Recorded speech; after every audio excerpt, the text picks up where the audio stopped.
Hello, I'm Professor Andrew Lynch from the University of Miami and the Miami Observatory on Communication and Creative Industries. I'm glad to be able to present this segment of an interview that I conducted with Cuban-American novelist Cristina Garcia, without a doubt one of the most highly regarded authors of U.S. Latino literature. Cristina Garcia first met national critical acclaim in 1992 with the publication of Dreaming in Cuban. That novel, along with 4 others that she's published to date, are characterized by a highly poetic style of prose, bounded by themes of language and identity, nature and belief, possibility and place, time and memory. In this clip, I talked to her about the construction of identities across boundaries. Quite similar to Pilar in Dreaming in Cuban, Chen Fang in Monkey Hunting constructs Cuba in her mind from a distance. A lot of second and third generation Cuban Americans find themselves in this very situation, identifying themselves as part Cuban or even Cuban in some cases, without ever having been to Cuba or having little memory of Cuba before emigrating as a small child. I wonder where Pilar and Chen Fang find themselves in terms of identity in relation to a place. What would you say about that? I would say that for them, Cuba was the missing piece of themselves, the piece that is inhibiting wholeness for them, each in their own situations. But I don't want to be over-prescriptive about it, but I mean, I think there's something to that, you know, that neither will be entirely whole for whatever that means, or what, you know, they imagine that to be, without that link to Cuba. Cuba, I think for both of them, represents a sense of loss of what might have been, in terms of Chen Fang, of having a father, of having an intact family, of avoiding the worst of the privations of what she has to endure during the Cultural Revolution.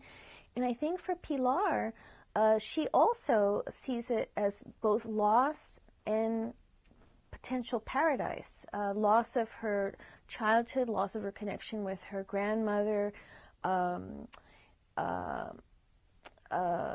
know, kind of a cut off at the knees culture, something that, you know, this culture that she also didn't have access to except through the very kind of stringent possibility of accessing it through the mother and father. And so I think for them, Cuba becomes a place of dreaming, of idealization, a place of escape, a place that enables them to deal with the difficulties before them in their actual life. And I think in many ways that may be the definition of nostalgia, even though neither of them really spent much time in Cuba. I mean, Chen Fang never did, and then Pilar left when she was very little.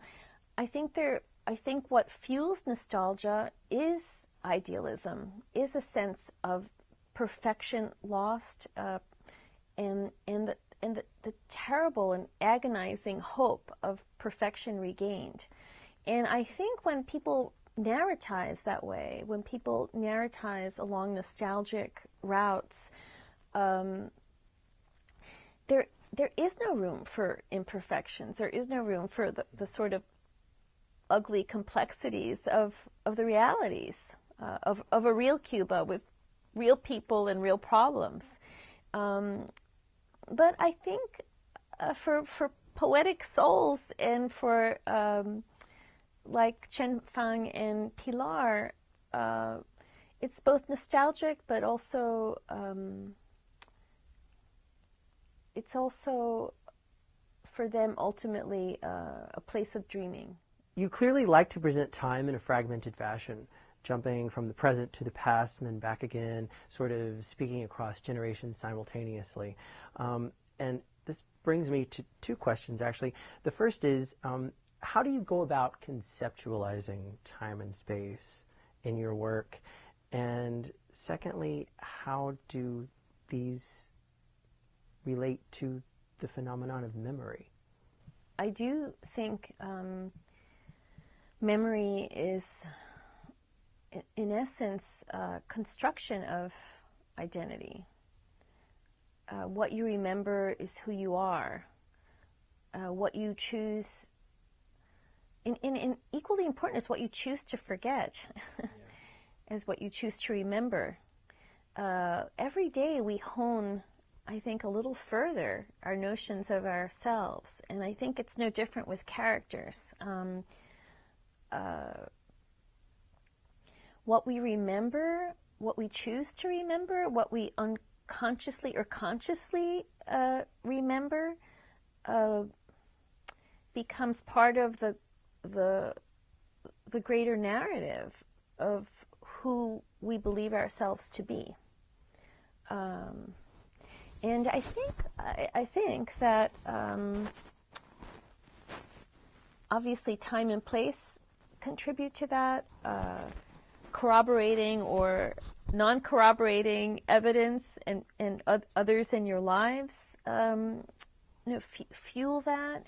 I remember this essay that Virginia Woolf wrote years ago about her pre-verbal memories, which very few of us have pre-verbal memories. The way we begin to categorize experience is through language. Otherwise, it's received. What people tell us happened between age 1 and 3. But other than that, we don't have any memory. It's almost like we don't have, unless we have language, we can't remember, interestingly enough. But I remember reading this essay years ago. It stuck with me. And she has a very distinct memory. And she couldn't have been, she was under a year old, maybe 9-10 months. And I'm hoping I'm not misremembering this.